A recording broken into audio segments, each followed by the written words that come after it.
Hello everyone, DBS ম্যাডামের ক্লাসে তোমাদের সকলকে স্বাগতম। আমি ডিবিএস ম্যাডাম। সবার আগে চ্যানেলটা সাবস্ক্রাইবের পর প্রত্যেকের নোটিফিকেশান অন রাখবে, যাতে যখন যখন ভিডিও আপলোড হোক তোমাদের কাছে পৌঁছে যায়।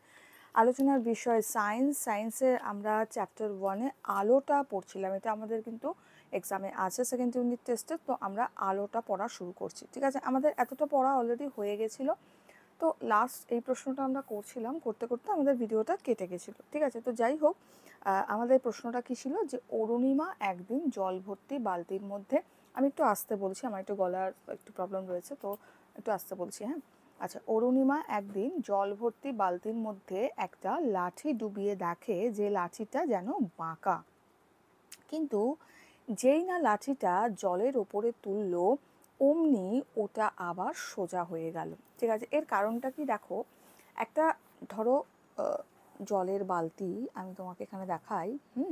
ধরো এখানে জল রয়েছে, এরমভাবে জল রয়েছে, একটা লাঠি যখন তুমি ভেতরে ডোবাচ্ছ, সাধারণত লাঠিটা তো এরকম আমাদের দেখার কথা, স্ট্রেট যেমন দেখো, কিন্তু আমাদের ঠিক এরম দেখায় না, আমরা না ঠিক এরকম দেখতে পাই লাঠিটাকে। আমরা যখন দেখি লাঠিটা এরকম দেখা যায়। এই যে দেখা যায়, এর পিছনে কারণ কি, আগে এটা কারণটা কি বলে দিই, দেন আমি বোঝাচ্ছি।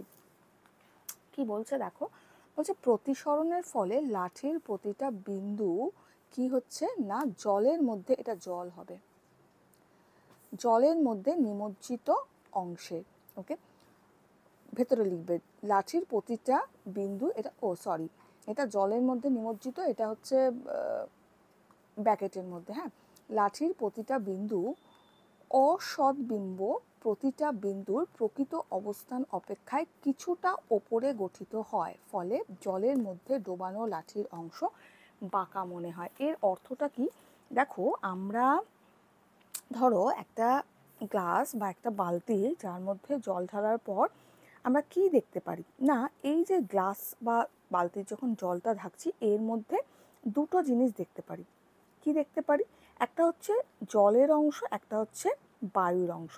ঠিক আছে, এবার এই লাঠির ক্ষেত্রে কি হবে, জলের তলার অংশ থেকে যে আমরা বলতে পারি আলোক রশ্মিটা যখনই জলের মধ্যে বায়ু প্রবেশ করছে, মানে ধরো জলের তলার অংশের থেকে আগত যে আলোক রশ্মিগুচ্ছ যখনই জল থেকে বায়ুতে প্রবেশ করছে, যখনই জল থেকে কি করছে না বায়ুতে প্রবেশ করছে, তখন কি হচ্ছে, জল আর বায়ুর মধ্যে একটা বিভেদ তল, যেটা বলতে পারি বিভেদ তল থেকে প্রতিসৃত হয়ে অভিলম্ব থেকে দূরে সরে যায়। ওকে, তোমাদের একটা খুব সাধারণভাবে বলি, প্রতিসৃত অবিলম্ব এগুলো আমি একটু আলাদা করে বোঝাবো, তারপরেই বুঝতে পারবে।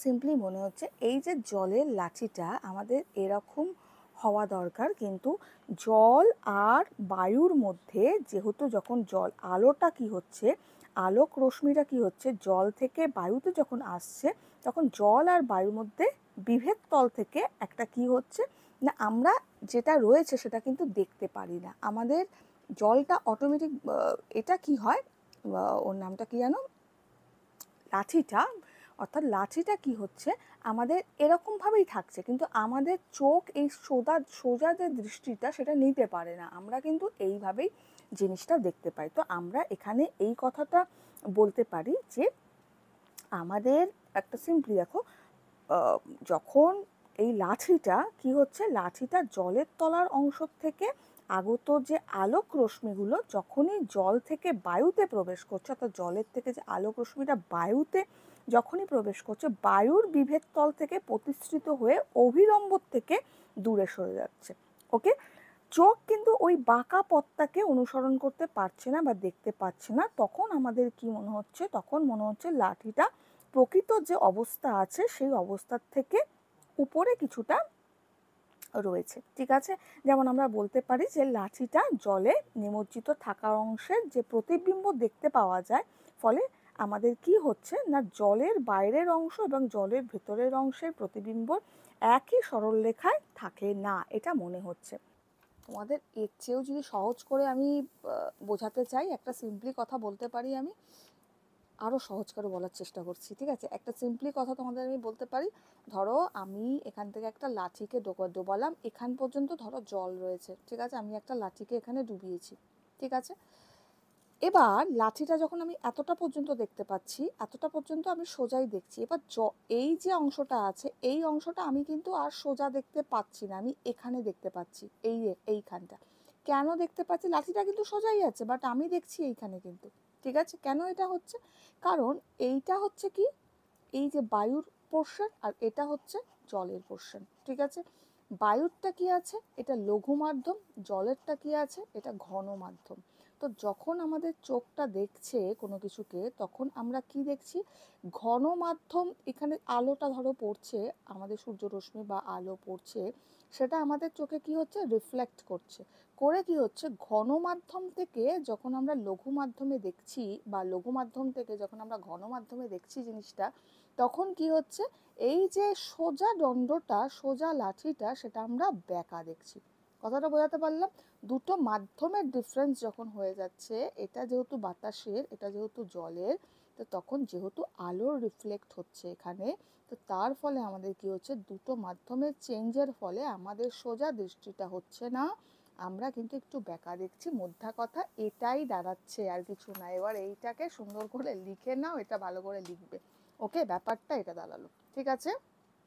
এবার আমরা একটুখানি পড়ে কিছু জিনিস আমি বোঝাবো, না হলে এই চ্যাপ্টারটা করা কিন্তু যাবে না। ঠিক আছে? মাধ্যমগুলো আমাকে বোঝাতে হবে।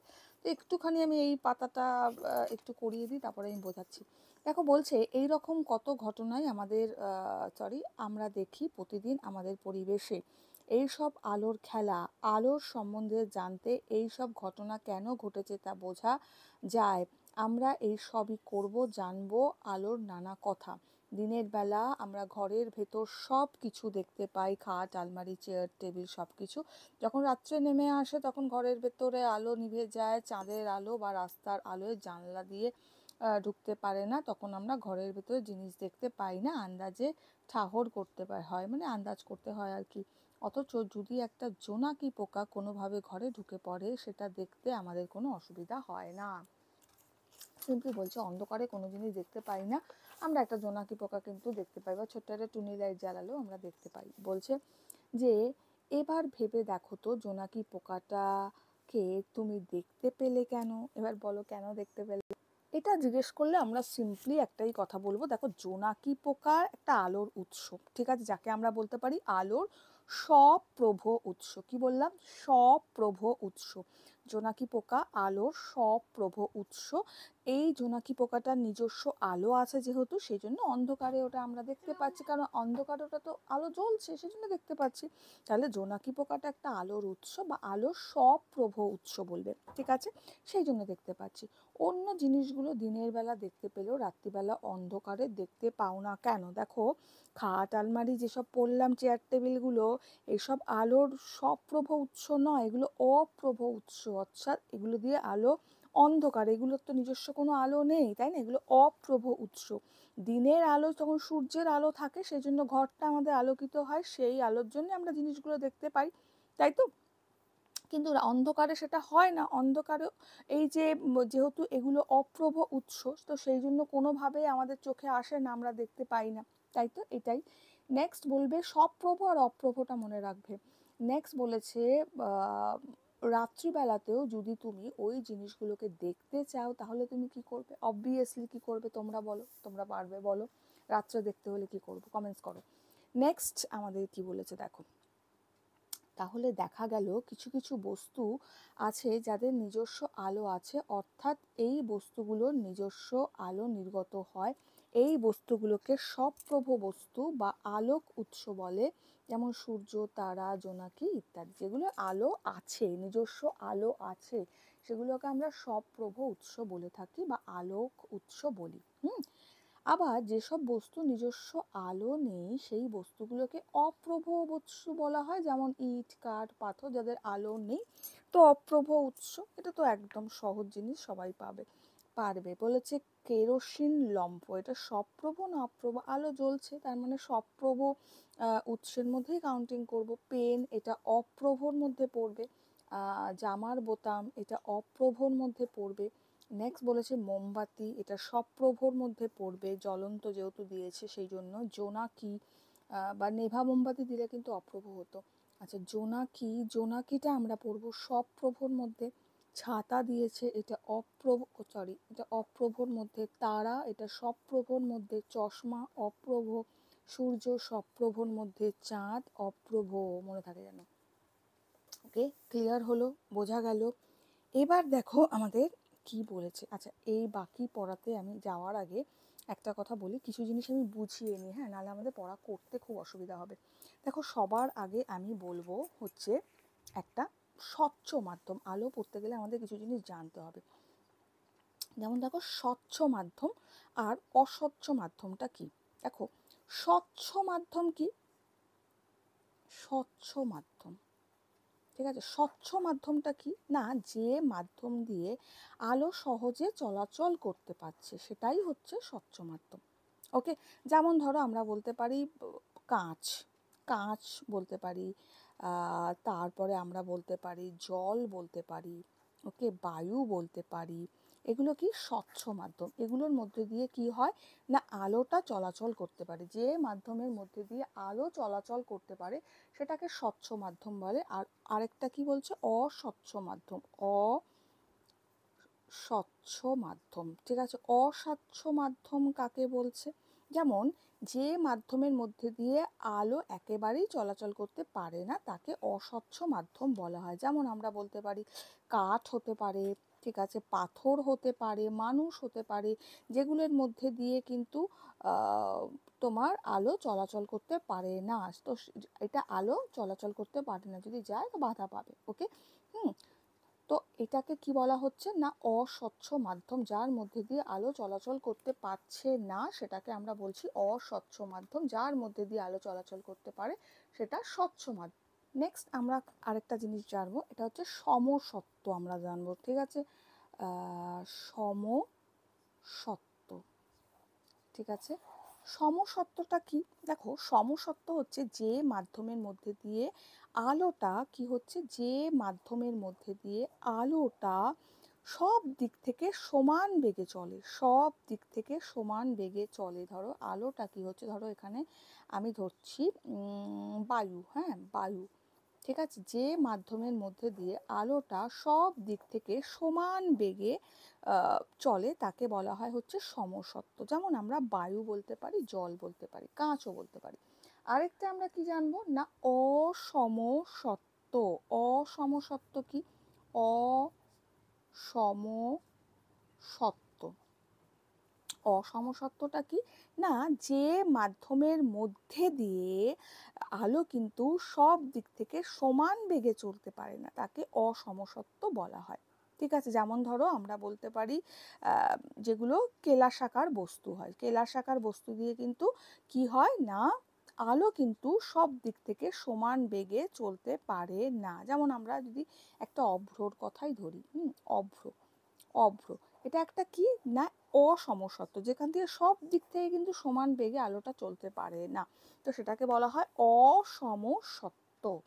এবার আমি একটু বলবো সেটা হচ্ছে কি না, প্রতিফলন কি আছে, বা প্রতিফলনটা কি আছে। দেখো, যখন আমরা বলতে পারি আলো এক সমসত্ব, সমসত্ব কাকে বলে বুঝিয়ে দিয়েছি। আলো এক সমসত্ব মাধ্যম থেকে অন্য সমসত্ব মাধ্যমে যে আমরা বলতে পারি তলে আপাতিত হলে ওই আলোর কিছু অংশের দ্বিতীয় মাধ্যমের তল থেকে কি হয় না, পুনরায় দিক পরিবর্তনের যে ঘটনা তাকে বলা হয় হচ্ছে প্রতিফলন। কি বললাম, আলো এক সমসত্ব মাধ্যম থেকে অন্য সমসত্ব মাধ্যমের যে তলে আপাতিত হয় বা যায়, ওই আলোর কিছু অংশের দ্বিতীয় মাধ্যমের তল থেকে পুনরায় কি করে, ওটা কিছুটা অংশ কিন্তু, হ্যাঁ, দ্বিতীয় মাধ্যমের তল থেকে পুনরায় দিক পরিবর্তন করছে, ওই ঘটনাকেই প্রতিফলন। মানে আলোটা যাচ্ছে, খানিকটা আলোটা রিফ্লেক্ট করছে, ওটাকেই বলছে প্রতিফলন। ওকে, আর প্রতিসরণটা কি আছে?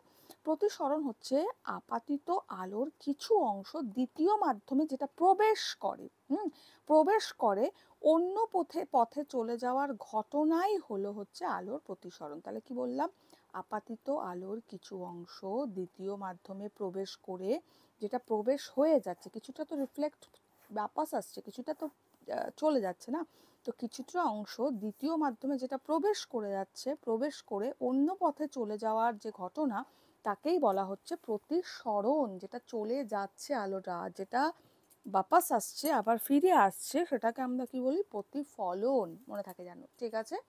আরেকটা জিনিস বলবো, সেটা হচ্ছে সৎবিম্ব আর অসৎবিম্ব। সৎবিম্ব কি? সৎবিম্ব হচ্ছে আলোর রশ্মি যেগুলো আছে, সেই আলোক রশ্মিগুচ্ছ প্রতিফলন বা প্রতিসৃত হয়ে, প্রতিফলন বুঝিয়ে দিয়েছি, প্রতিফলন বা প্রতিসৃত হয়ে প্রকৃতই কোনো বিন্দুতে মিলিত হয়। কি বললাম? আলোক রশ্মিগুলো প্রতিফলিত হয়ে প্রকৃতই কোনো বিন্দুতে মিলিত হয়, তাকেই বলা হয় সৎবিম্ব। আবার অসৎ বিম্বটা কি? আলোক রশ্মিগুচ্ছ প্রতিফলন বা প্রতিসৃত হয়ে দ্বিতীয় কোনো বিন্দু থেকে অপসৃত হচ্ছে বলে ওটা হচ্ছে অসৎ বিম্ব। দ্বিতীয় বিন্দু থেকে ওটা কি হচ্ছে? অপসৃত হয়ে যাচ্ছে, সেটা হচ্ছে অসৎ বিম্ব। এবার মাথায় রাখতে হবে, একটু বেশি করে পড়তে হবে, ঠিক আছে? এটা, এই যে চ্যাপ্টারটা একবারে হট করেই মাথায় ঢুকে যাবে না। আমি যেটা বোঝাচ্ছি এটা এগেইন অ্যান্ড এগেইন 4-5 বার পড়ো। আমি প্রশ্ন উত্তর এর মধ্যে লিখিয়ে দেবো, তাহলে এটা পড়তে আরও সুবিধা হবে। ওকে, যত পড়বে তত তাড়াতাড়ি এটা বুঝবে। রিভিশন দাও বেশির থেকে বেশি। ওকে, নেক্সট কি বলেছে দেখো, বলছে আলোর উৎস যদি আকারে খুব ছোট হয়, আমরা অনেক সময় তাকে বিন্দু উৎস বলি। কি বলছে? আলোর যে উৎসটা, অর্থাৎ যেখান থেকে আলোটা ঢুকছে, ধরো এখানে একটা কালো, সরি, এখানে একটা আমি ধরো একটা এখানটা একটা পর্দা রয়েছে, ঠিক আছে? আলোর উৎসটা কি বলছে? একটা ছোট, বলছে আলোর উৎসটা যদি খুব ছোট হয় তাহলে তাকে বিন্দু উৎস বলে। অর্থাৎ আমি যেখান থেকে আলোটা পাচ্ছি সেই উৎসটা যদি খুব ছোট হয়। এবার আমি কি করছে, বলছে যে কি না, আলোর উৎস যদি আকারে ছোট কোনো আকারে খুব ছোট হয়, আমরা অনেক সময় তাকে বিন্দু উৎস বলি। অর্থাৎ ধরো আমি এখান থেকে একটা টর্চে আলো দিচ্ছি এখানে, ঠিক আছে? এইটাকে আমরা বিন্দু উৎস, এটা ফুটো করে নিলাম, ধরো এটা বিন্দু উৎস আমরা ধরে নিচ্ছি। এবার টর্চের আলোটা, এখানটা আঁকাটা ঠিক হলো না, যাই হোক, এদিক থেকে দিলে ভালো হতো। যাই হোক, টর্চের আলোটা যদি আমি এখান থেকে মারি, তো আমার যখন অপোজিট দিয়ে আলোটা বেরোচ্ছে, ছোট্ট বিন্দুর মধ্যে দিয়ে আলোটা বেরোচ্ছে, তো সেইটাকে কি বলা হয়? বিন্দু আলোক উৎস বলা যায়। তবে এটা আমাদের মাথায় রাখতে হবে যে এই যে বিন্দুটা, এটা কিন্তু একটাই বিন্দু এমন কোনো ভাবার কোনো বিষয় নয়। কেন? অনেকগুলো বিন্দু, ছোট্ট ছোট্ট বিন্দু মিলেও কিন্তু একটা বিন্দু উৎস তৈরি হয়। ওকে, তাহলে যদি আমরা প্রপারলি বিচার করতে যাই, এটা কিন্তু বিশুদ্ধ অর্থে বিন্দু উৎস নয়। কিন্তু নর্মালি আমরা বিজ্ঞানে এটা বিন্দু আলোক উৎস বলে থাকবো, ঠিক আছে? তাহলে এটা বলছে এখান থেকে যদি আমি আলোটা দিচ্ছি, তো এখান থেকে আমার ছোট্ট বিন্দুর মধ্যে দিয়ে বেরোচ্ছে। তাহলে আমার এটা কি বলেছে দেখো, বলছে আলোক উৎস যদি আকারে খুব ছোট হয় তাহলে অনেক সময় তাকে বিন্দু উৎস বলে। একটি টর্চের আলোর সামনে কালো কার্ডবোর্ড রেখে ওই বোর্ডের গায়ে পিন দিয়ে একটি ছিদ্র করা হলো, এখানে ছিদ্র করা হলো। ওই ছিদ্র দিয়ে যখন টর্চের আলো বেরিয়ে আসছে, তখন ওই ছিদ্রকে কি বলা হচ্ছে? বিন্দু আলোক উৎসকে কি বলা হচ্ছে? বিন্দু আলোক উৎস। তবে একথা ভুললে চলবে না যে জ্যামিতিক আমরা বিন্দু বলতে যা বুঝি সেরকম অনেক বিন্দু মিলেই এইসব বিন্দু উৎসগুলো তৈরি হয়। মানে একটা না, অনেক শত বিন্দু মিলে এই বিন্দু উৎস তৈরি হয়। খুঁটিয়ে বিচার করলে কাব্যটের ছিদ্র বিশুদ্ধ অর্থে বিন্দু উৎস নয়, এটাই বলেছে। ওকে, নেক্সট দেখো, পরের পেজে আমরা, আচ্ছা পরের পেজে আমরা কি বলেছি একটুখানি দেখি। সভ্র বস্তু, আচ্ছা সভ্র বস্তুটা আমরা পরে পড়বো, আমরা আজকে অনেকটাই পড়লাম। আমরা একটু দু একটা প্রশ্ন লিখে নিই। সবার প্রথমের প্রশ্ন,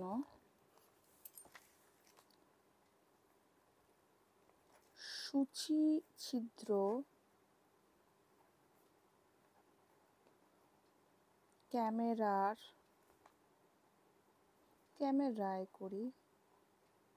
ক্যামেরায় বস্তুর ছায়া প্রতিচ্ছবি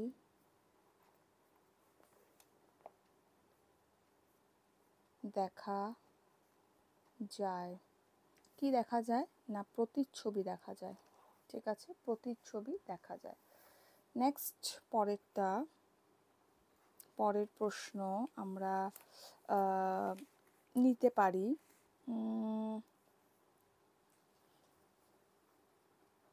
সূর্যের আলো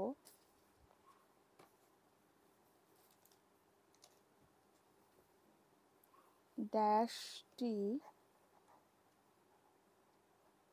রং এর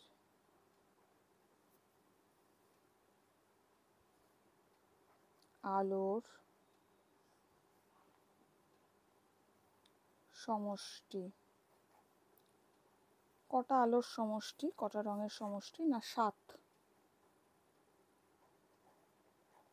7টি রঙের সমষ্টি। নেক্সট প্রশ্ন, ঘষা কাঁচ হলো স্বচ্ছ মাধ্যম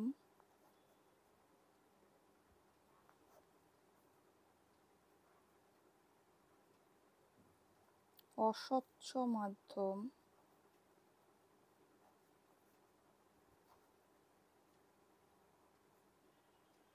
ঈষৎ স্বচ্ছ মাধ্যম। দন্তের স কিন্তু হ্যাঁ, মাধ্যম। এটা কি হবে? না ঈষৎ স্বচ্ছ মাধ্যম। ঠিক আছে, ঈষৎ স্বচ্ছ মাধ্যম। নেক্সট, পরের প্রশ্ন, সমতল আয়নার সঙ্গে লম্বভাবে কোনো আলোক রশ্মি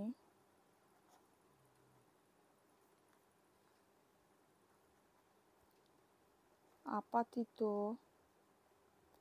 হলে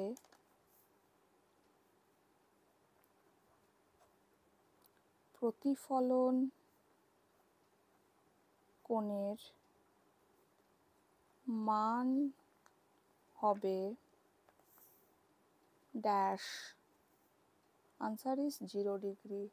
সমতল আয়নার সঙ্গে লম্বভাবে কোনো আলোক রশ্মি আপাতিত হলে প্রতিফলন কোণের মান হবে 0 ডিগ্রি। ক্লিয়ার? নেক্সট প্রশ্ন, সমতল আয়নায়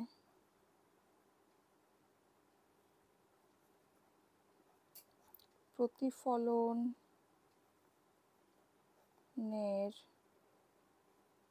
ফলে যে অক্ষরটির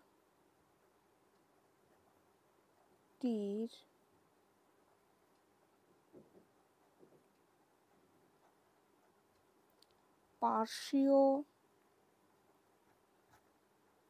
পরিবর্তন হবে না তা হলো। সমতল আয়নার প্রতিফলনের ফলে যে অক্ষরটির পার্শ্বীয় পরিবর্তন হবে না তা হলো ড্যাশ। কোন অক্ষরের পরিবর্তন হবে না? ও এর পরিবর্তন হবে না। এটা ও লিখলাম। ঠিক আছে, ও এর পরিবর্তন হবে না। নেক্সট প্রশ্ন, কুয়াশা একটি ড্যাশ মাধ্যমের উদাহরণ। এটা কি হবে? ঈষৎ মাধ্যমের